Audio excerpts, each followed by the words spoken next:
Thanks for joining us on This Week in Agribusiness. Agriculture tends to be a solitary career, and for that reason, a lot of farmers like it when they have reasons to get together throughout the year and have conversations with other folks in the industry. This year of COVID has made that a challenge. We've seen events go virtual and a lot of events get canceled. But Max Armstrong has a story of an event that has changed a little bit since the first plans were laid, but what they were still able to make happen. Max, what's going on with the American Soybean Association's 100th anniversary? No, it wasn't the event that they had planned, Mike. The American Soybean Association, for its 100th anniversary, thought they would have maybe 1,000 people at an event on a farm in rural Indiana. Because of the constraints of the pandemic, there were only about 200, but it was a wonderful day anyway, with historic displays out there, farm equipment on display, old and new. They had historic variety plots of soybeans on display, too. The governor of Indiana was there for the unveiling of a historic marker right along a busy state highway in Carroll County, Indiana. Iowa farmer Ray Gasser is the chairman this year of the American Soybean Association's historic celebration.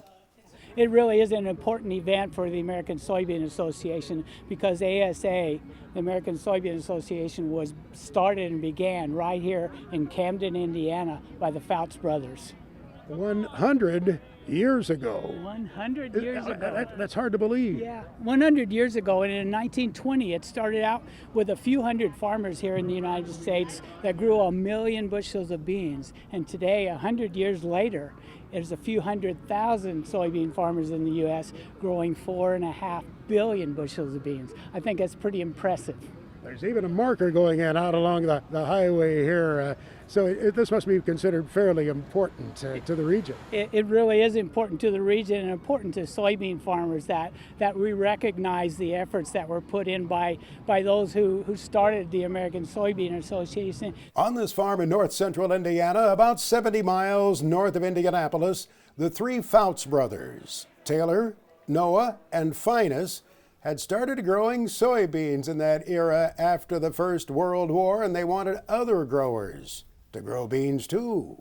And it was really interesting because they were growing soybeans from the early 1900s, and they actually were working with Purdue University and eventually helped develop some varieties and really brought soybean production to the forefront here in the Midwest.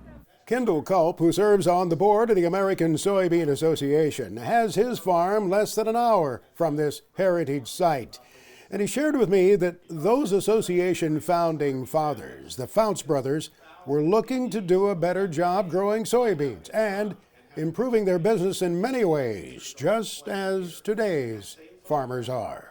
We're never satisfied with where we're at. We always want to be more efficient. We want to be more effective. We want to try to be able to produce more and do it in a sustainable way, to grow more with less inputs, and that's always what we're striving to do. And so what they tried to do and what they did do 100 years ago, we're still trying to perfect today. And the chairman of the Indiana Soybean Alliance, Dave Rodabaugh, talked with me about the work that goes on today on behalf of soybean farmers and how it is similar in many ways to those initial efforts of the Fouts brothers 10 decades ago. I'm chair of the checkoff side of the Soybean Alliance in Indiana, and those responsibilities include promotion, developing new ways to raise the bean, new markets, and making the public familiar with just what it is and the many uses that soybeans do have.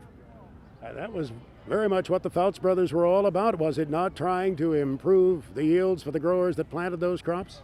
It certainly was. They were, first of all, interested in developing a good product, and then they were interested in the promotion of it and sales, and they also became interested in government affairs and public policy as it related to raising the crop on the farm. And past American Soybean Association President Ray Gasser says it is a team effort that has allowed the U.S. soybean industry to make the giant strides that have been seen over the 100 years of the ASA. because of the American Soybean Association, because of our state affiliate partners, because of our industry partners, because of United Soybean Board, and because of the United Soybean Export Council, we have a really great ability to market the things that we grow, and we appreciate all the partnerships that are there. We sure enjoyed the visits with folks like Ray there under a beautiful Indiana sky. And, well, while it wasn't what they had hoped it would be originally, Mike, it was still a fantastic event. And we appreciated very much the opportunity to play a minor role personally there, helping him see a portion of that event. Carroll County, Indiana, just outside the little town of Camden.